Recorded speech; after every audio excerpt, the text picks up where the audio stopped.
Hey everyone, Duan here again, and I'm kind of laughing at myself because my hair is a bit of a mess right now.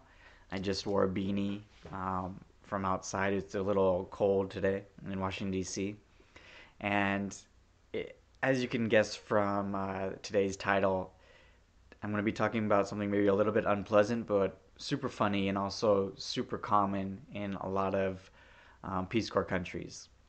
And for Peace Corps Guinea, it was called the Oopsie Poopsie Club. And it is exactly what it sounds like. Um, Say you have to go to the bathroom and you just don't make it to the bathroom on time, and it basically just all comes out in your pants or on you just before you can make it.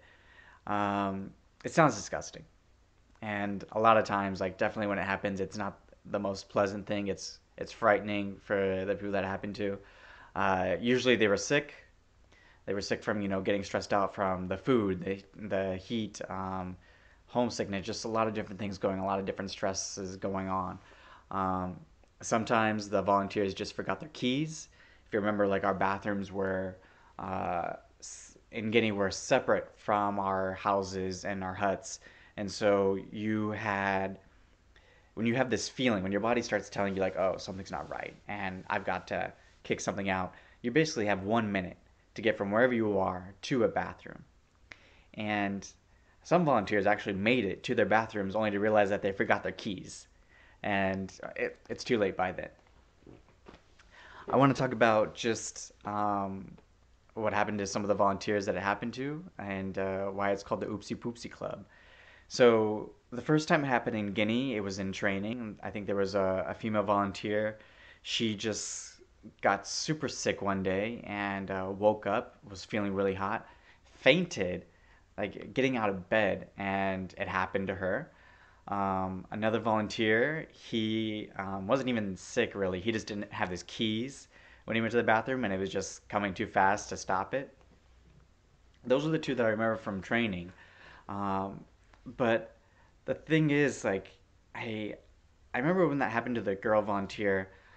She would have been, she's a great person. Um, I actually thought she was gonna go home. Like I was like, wow, she is sick. She's getting really sick. Like that's not healthy. She's how much weight did she lose? I was like having all these really pessimistic things through my head. She ended up staying 2 years. Probably could have stayed three. And the thing is that we realized early on that this was something that will happen. You will get sick. You're in a new country, new food.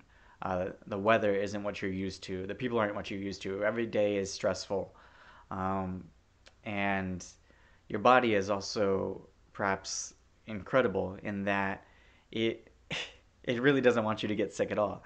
And so that's why you really have 1 minute to get to a bathroom and get that stuff out of you before something more serious happens. And the volunteers, we took this in stride and we formed the Oopsie Poopsie Club. And over the 2 years that I was there, many volunteers joined this club. It was like a badge of honor, like, hey, you're a real volunteer if you join the Oopsie Poopsie Club.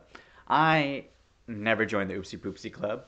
I was one of a handful that did not. I always managed to make it to the bathroom just in time. Always had my keys. Um, but a lot of other volunteers did, and they it actually like it became like a game, like almost a accusatory game when we had conferences or meetings throughout the next 2 years. Those 2 years was that they're like, oh, are you part of the Oopsie Poopsie Club, Dewan? Dewan, you look like you'd be part of the Oopsie Poopsie Club. And then be like, I am. Everyone in my region is part of the Oopsie Poopsie Club. It's like, well, good job, guys. You were out doing something away from your house. You were out of the house. You were exploring. You were doing something cool. You just had a little accident, and that's just the point of this video is that um, the Oopsie Poopsie Club in Guinea was a real thing. A lot of volunteers became part of it. Uh, Again, it happened because they were usually sick or just unwell for even just a few minutes. It happens very quickly. Um, they shared those experiences with everyone else because that's really the best way to get over things is to share and to see if you can find anyone else who's done the same thing, even if it's a bad thing. Um, we found out other volunteers in other countries had similar programs going on, similar groups. Uh, I wouldn't be surprised if they had some really interesting names for them. Who knows what you'll come up with. Just again, just know that it's something that happens, and you'll be fine. And but do report it to your medical officer, okay? Who knows? It could be something serious. All right. I just wanted to share that. Okay. Bye, guys.